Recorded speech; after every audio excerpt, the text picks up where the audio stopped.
오늘의 대한민국 이슈를 5분 안에 답변을 주셔야 됩니다. 질문은 총 3개이며 5분이 넘어가면 방송은 바로 종료하겠습니다. 조주빈, 악마의 삶 멈춰줘서 감사하답니다. 참 정말 그 전대미문에 그야말로 정말 미중유의 한 인간의 우리 민낯을 보고 있습니다. 이렇게 많은 사람을 정말 극도의 삶을 피폐하게 만들어 놓고 또 국민을 이렇게 분노하게 해놓고 반성의 빛 하나, 참의 빛 하나 보이지 않고 있어요. 지금 말한 대로 악마의 삶을 멈춰줘서 고맙다? 다분히 비아냥이 담겨 있잖아요. 피해자들에게 최소한의 사과를 했었어야죠. 하지 않지 않습니까? 이거는 뭐냐면 정말 반성하고 있지 않다는 거죠. 근데 왜 이런 일들이 벌어질까요? 왜 이런 일들이 정부는 2017년 디지털 성범죄에 대한 종합대책을 2017년, 19년 두 번이나 내놨는데 왜 이런 일들이 계속 벌어질까요?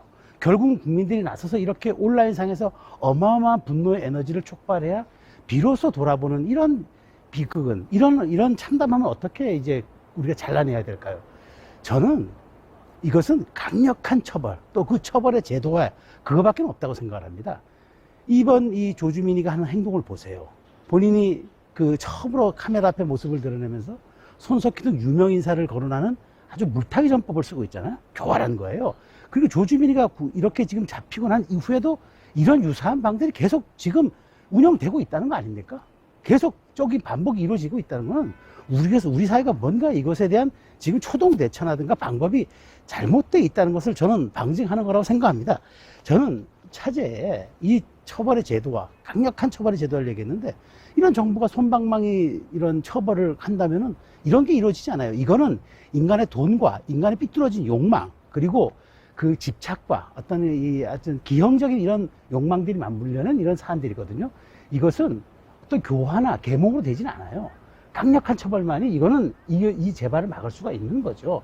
저는 정말 이런 일들이 벌어질 때마다 참담함을 금할 수 없는데요. 우리가 선진국에 비해서 이런 점들에 대한 것들이 조금 좀 간과되고 있지 않느냐는 좀 생각이 들어요. 호주 같은 경우에는 우리는 이런 불법 동영상이 발견되면 심의를 하는데 거기 심의하지 않아요. 바로 삭제합니다.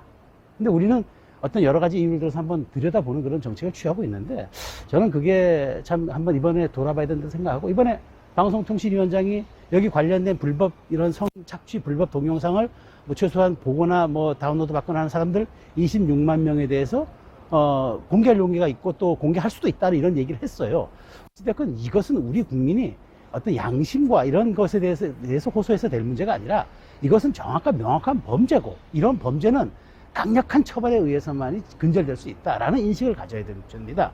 조주빈 사건이 우리에게 주는 교훈은 이런 것들이 또 반복될 때마다 여론이 끓고 그 다음에 여기 여론에 대해서 우리가 즉자적으로 대응하고 또 여기에 대해서 또 이례적 대책을 내놓고 하는 이런 것들이 반복되는 게 아니라 바로 여기서는 우리가 정말 중장기적으로 근절될 수 있고 우리 어린아이들이 정말 안전한 그 문화에서 클 수 있는 인프라를 깔아주는 것 이것에 대한 고민을 하고 조금 좀 더디더라도 제대로 된 대책을 내놓는 것 정말 이것이 저는 조주빈 사건이 주는 교훈이다 이렇게 말씀드리고 싶습니다.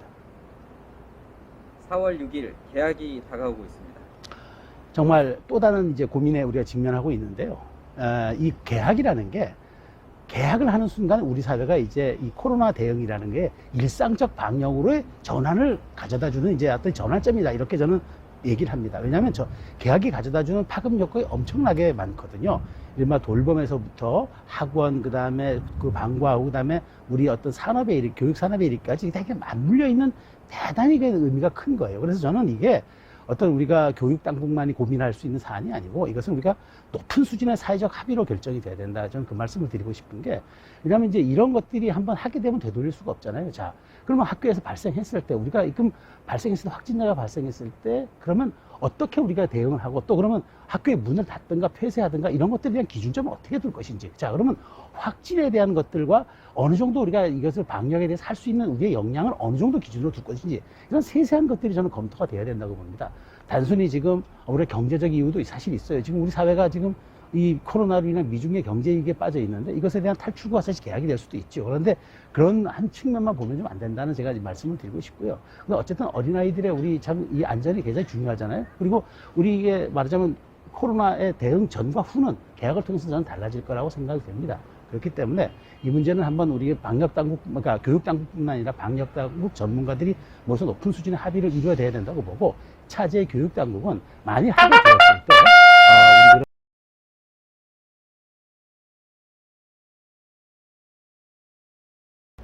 우리 미국의 트럼프 한국 의료 장비를 지원해달라고 합니다. 급해졌죠. 지금 본인의 대선 때문에 처음에 아주 안심할 수 있다 이렇게 얘기했다가 지금 상황이 지금 중국에 의해서 세계 2위 확진 국가 된 거 아닙니까? 이제 급해졌죠. 더군다나 처음에는 한국의 어떤 보건 역량에 대해서 조금 좀 약간 좀 이렇게 믿지 못한다는 듯이 얘기를 하더니 지금은 이 진단 키트를 보내달라고 문재인 대통령에 정식으로 요청했다고 지금 발표가 났는데요.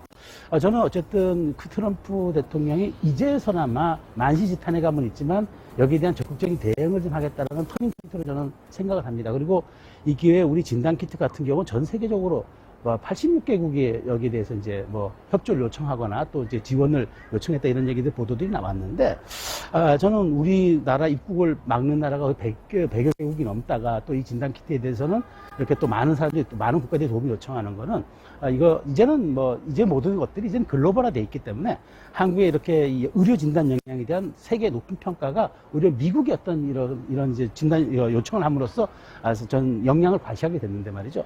또 코로나가 어두운 면을 많이 줬지만 우리 의료 기술이 세계적 수준에 있다라는 그 어떤 사례를 이번에 트럼프 대통령이 한국의 진단 키트 요청이 또 다른 어떤 그 상징성 사례를 보여준 것이 아닌가 싶어서 이런 점은 좀 약간 가슴 뿌듯하게 생각을 합니다.